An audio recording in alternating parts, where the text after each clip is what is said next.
Good afternoon, folks, and welcome to this week's episode of the Legal Beagle podcast. This week, I am joined by my favorite podcast guest of all time, my daughter, Maili Negretti. Say hi. Hi. So we're going to deviate from personal injury talk today. We're going to talk about teen life, not to be confused with thug life. Two different things. Yeah, you're right. I think it's important for us as adults to hear our teens. I think we sometimes think we know better, we know more. We tell them what to do instead of talking to them and learning from them what life is like, because it's not the same teen life that I had. It's not the same teen life that you had. So I invited Maili onto this podcast so we can talk about what it's like to be a teen in today's world. So let's start with the first question. Tell me what it's like to be a teen in today's world. It's difficult, that's for sure. The challenges of the beauty standards, the mental health aspects, the abuse aspects, everything is like a challenge every day for everyone. So I want to dive more into mental health because that's something that I think is running rampant among teenagers today. But tell me a little bit more about how the advances in technology have changed what it's like to be a teenager. And I don't point the finger just at social media, just the fact that you guys have these devices. Look, she's got her device sitting right next to her while you do this podcast. That's kind of your way to connect with the outside world, right? Yeah. What is it about having the ability to connect that has made things either easier or harder for you as a teenager? Well, obviously, when you were growing up, you didn't have a cell phone like that to talk to your friends. It makes it easier in ways, like currently I'm having to transition schools and I'll still be able to be in contact every day with my friends. It makes it harder because sometimes the phone can get addicting and it can get challenging to step away from it, which kind of like draws you away from real life. Do you think that apps like Snapchat and TikTok glorify what teenage life is like, or do you think it's an accurate depiction of teenage life? Well, kind of a little bit of both. The apps aren't doing it themselves. We are the ones that are using the apps. Like, for example, no one that's working from TikTok is like really big on TikTok. It's other teenagers who have used the platform to make it themselves. So it is kind of glorifying teenage life, but that's because we made it glorifying teenage life. What's the hardest thing for you right now as a teenager? If you had to point to one thing, what's the hardest thing about being a teenager? The mental health aspect. Okay, let's dive into mental health. What do you mean by that? Explain that. Like, every day becomes more difficult because it almost is like everyone became comfortable with each other having this feeling. So instead of trying to fix it, instead of trying to work from it, we've all decided to be a group together because it makes us feel more like each other. What feeling are you describing? Like that emptiness feeling almost. Like that depression, that anxiety, that ADHD that anyone can have. It's that feeling that like it gives you in your chest. That's kind of hard to describe, but I would describe it as like an emptiness feeling. You're a pretty social person. You have a lot of friends. Is it weird to you to think about the fact that you could still feel empty or alone, even though you're surrounded by people? Yeah, it feels very weird sometimes because I'll be sitting there in a group with a bunch of people and still feel like I'm alone, and it can get difficult at times, but at other times it's almost like you don't feel alone in a way because everyone else in that group is feeling it. Why do you think I'm not going to say your generation, your teenage years are filled with this mental health issue? Like, where do you have any idea where it came from? I have a few thoughts. Share them. I feel like it can come from the beauty standard. You see one person and you think that he or she is the beauty standard, and it can really put that down on yourself. YouTubers will glorify it. TikTokers glorify it. Snapchat glorifies it. And it's almost like it's a trend to be a part of it. Do you think there are ways to break out of that feeling of being depressed or feeling empty or having anxiety without professional help, or do you think professional help is the way to go? I feel as though once you're in it, you'll never fully be out of it. You can learn ways to cope with it, but you'll never fully. It's not like a tick that's on you that you can take out at one point. It's something that you'll have forever, but then you can learn how to cope with it. And I feel as though some people do need that help, that extra help, but I feel as though some other people can find ways to cope with it on their own and do just fine. I remember being a teenager and being reminded by others that I could do great things, I could accomplish anything I wanted, yada, yada, yada. It's the same stuff that I probably say to you and others say. Do you feel like you can see yourself in the future, meaning you can see a life for you ahead of right now? Or do you feel like it literally is just day to day as a teenager? I feel as though it's day to day almost. It's not the fact that I can't see a future for myself, but it's like how many more days until I can get to that future, which I think is where a lot of teens struggle, where parents are like, don't try to grow up so fast. And it's like, well, we don't want to be stuck here. I get that. What is your biggest beef with adults? I talked earlier about how sometimes we don't listen. We talk to you instead of, or maybe talk at you instead of talking with you. What is your biggest problem with adults? Not just your parents, but just adults in general. I feel like adults really think that they know everything and that it's almost like a joke to them. And that's my biggest beef, as you would put it, with adults, is because I feel as though like they believe they know everything about it when really they have no clue. Meaning no clue to feel what you feel. Yeah, exactly. Not that they might not understand where you're coming from, because I know there's multiple adults that deal with depression and anxiety and things every day, but I think it's a lot different because it's not necessarily glorified in the adult world. We talked a lot before the last election about your feelings towards our past president, your wishes towards the future as it relates to politics. I was actually really impressed with some of your thoughts and how you felt. And you said that some of your friends, even you guys talk about this stuff. Why do you think it's important? I mean, you're 15, you're not even voting age yet. Why is it important for you to stand up and be active in things like Black Lives Matter or in politics and even the presidential campaign? Why is that important to you? Because it sets a future for us. And even though a lot of us might have a hard time seeing that future for us, we still want what's good for us. The racism and the unmature, is that a word to like say? Immature. Immature and Yeah. immatureness of what has been going on this past year and a half now. We don't want that for us. We want a nice healthy life where everyone gets along and everyone does things together, an environment, a healthy environment. And right now, I think a lot of teens are acting on it is because it's where teens have made it so this is where our voice can be heard. Because you look at the Black Lives Matter and you'll see a lot of the activists are teenagers. And that doesn't mean that we have no idea what we're doing. And that doesn't mean that we are just like dumbfounded by it all and we just think it's cool to have our voice be heard. We genuinely like agree with this stuff. And so I think that's where it's kind of going from with that aspect. So I have this thought that I wanted to float by you. It's the idea that school, especially when you're a teenager, can be a microcosm of society, meaning it can be a small look at what society really is. Do you think, as you think back on times at school, do you guys think that you all are unified as classmates, or do you think there are people who are picked on, people who are treated differently because of either their skin color, how they talk, where they come from, their socioeconomic status, meaning how much money they have or don't have?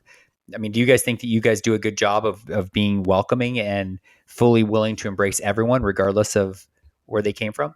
I think it varies from school to school. Because at Castillo, my old school, it was more of like that environment. Everyone was unified. Everyone didn't make fun of each other. If there were people that made fun of each other, this doesn't sound terrible, like the school would kind of come together, almost bully that person until they left school. Is this like reverse bullying? Yeah, it's like reverse bullying. Okay. Exactly. And that's how my old school was. I don't know how this new school is going to be. It could be totally different. What is most exciting for you as you turn 16, 17, 18? What are you looking forward to the most? The freedoms. In what way? The freedoms of driving, the freedoms of being able to go out later, the freedoms of being able to make my own money, the freedoms of being able to kind of become an adult on my own. So I said we weren't going to talk about personal injury, but I'm going to dive in just a little bit because driving involves the possibility of car crashes. Yes. And that scares me to death as a parent, right? To put my daughter in a vehicle and worry that she's not going to make it home. Do you think at your age that you can appreciate how crazy the roadways are? Or do you think are you more of the mindset, look, I'm a teenager, I'll pay attention, I'll certainly drive responsible, but I'm not worried about that stuff? It's a little bit of both. Like, I don't wake up every day and be like, I wonder how traffic is today. Like, I'm more of that second option, but I still know that I have to be careful on the roads, and everyone, you have to not just be courteous of yourself, you have to be courteous of everyone else, because you never know how else someone's going to drive. Yeah, I mean, you're right. The probably the worst thing that ever happened for me as a parent is getting into this profession, because now I've seen it. I've seen how badly people get hurt and how their lives are forever changed. And I worry that from my wife to you to anyone, that if you guys get hurt, I know what happens on the other side of that now. And so I'm probably more fearful of that for others than I ever was before this. Going back to the ability to connect with your parents and have a good, healthy relationship, what would you tell teenagers that might listen to this podcast how to have a better relationship? Because there's this tension. There always has been. I had tension. Your grandma had tension. It was always there. Are there any thoughts you have about how to make it easier to have a relationship with your parents during the teenage years? And this is going to sound kind of harsh. I would just say suck it up and, like, listen to their rules. It'll get along so much easier. Just suck it up, do what they say, and you'll be able to go have, like, fun with your friends and stuff like that. And then, of course, always, like, try to abide by their rules. I just feel as though, yeah, suck it up, and then you'll become a closer bond with them. They'll trust you more. They'll think you're more responsible, and it'll become easier to talk to them. Let me ask you some questions about you personally, and then we'll move on to a topic that I really am enjoying or looking forward to talking to you about. What is your favorite app to use right now? I like Twitter. Twitter. I would not have picked Twitter for you. If we were in a game show and you picked Twitter, I would have picked TikTok or Snap. It's not that. It's Twitter. Yeah. Do you tweet? I do. It's kind of called messy drama on Twitter. Like, that's the thing. And it's just a bunch of drama. It's so funny. Like, purposely? Yeah. Is it for fun, or is it like to really create chaos? No, it's really to create chaos, and it's so funny watching it. And then, like, little, like, bystanders like me or other people will, like, tweet about it, and those tweets will blow up, like, tens of thousands of likes just to hear your opinion. Wow. Yeah. I remember when I was at school, they had options. You could go to the cafeteria and get lunch, or you could buy, like, they had a food cart and you could buy little stuff. What's your favorite thing to eat for lunch? I don't eat lunch. I know. What do you have instead? Oh, I have Monsters. So healthy. So good. So healthy. What is your favorite thing to do outside of school? I love hanging out with my friends. What's your least favorite thing to do outside of school? Have to stay home. Just having to be home? Yeah. Do you... Not that I said that weird. Not having to stay home. I guess it's like, because I don't mind being, it all depends on the household. Let's just say it like that. Okay, that's fair. Do you have a favorite book that you've read that you would recommend others read? Yes. What's it called? I have three. Three. Top three. What are your top three? I love 9 Perfect Strangers. I'm currently finishing it right now. 9 Perfect Strangers. They're making that into a show on Hulu. Yes, it's so good. And then I have 2 separate books. One is called Milk and Honey, and one is called Pillow Thoughts. They're both poetry books, and they're really strong. Good. I love them. Yeah. Yeah. What about favorite movie or movies if you have more than one? Oh my gosh. Favorite movie. Is that tough? Yeah, it's really hard. Well, let's go to favorite YouTube star. Oh, David Dobrik. This is funny. Like you were telling me about him, and I haven't watched his videos yet, but you watch more YouTube than you do regular TV, right? Yeah. How much, if you had to say percentages, how much time do you spend, not of your day, but how much time do you spend on YouTube versus regular TV? Is it like 90% YouTube, 10% regular? No, it's usually like 95% YouTube and like sometimes 5% TV. I usually don't watch any. Well, I watch them to go to bed. Like So Netflix? Yeah. Do you watch Hulu? Or is it just rare? It's really whatever. Wow. I have like the Roku app on my, because I have a Roku TV at my mom's, and I can just like go on and like type what show I want. So you still do watch some shows? Yeah. What about favorite songs right now? You love your music. You DJ every time in the car. Cupid's Chokehold / Breakfast in America. What's that about? That's it's the same guy that made Stereo Heart. Is that what it's called? Stereo Hearts? I don't know. You know music way better than I do. Yeah, the famous song by Gym Class Heroes. Okay. Stereo Hearts. That song was really about like girls that didn't last long, like girls that would just go in and out of his life. And then Cupid's Chokehold / Breakfast in America, that's the song title, is like about him falling in love, like not even a month after that song was released. So it's really funny to listen to. What's the story for those parents that may be watching this? If you don't know this story that you're about to hear about, the song Driver's License, you should ask your teenager, because Maili told me about it. And then there was a skit on Saturday Night Live, and if I didn't know the story, I wouldn't have even gotten the skit. What's the story behind the song Driver's License? First of all, I do not like that song at all. Oh, I didn't say you liked it. No, I know. But you know the story behind it. Put that out there. I strongly dislike it.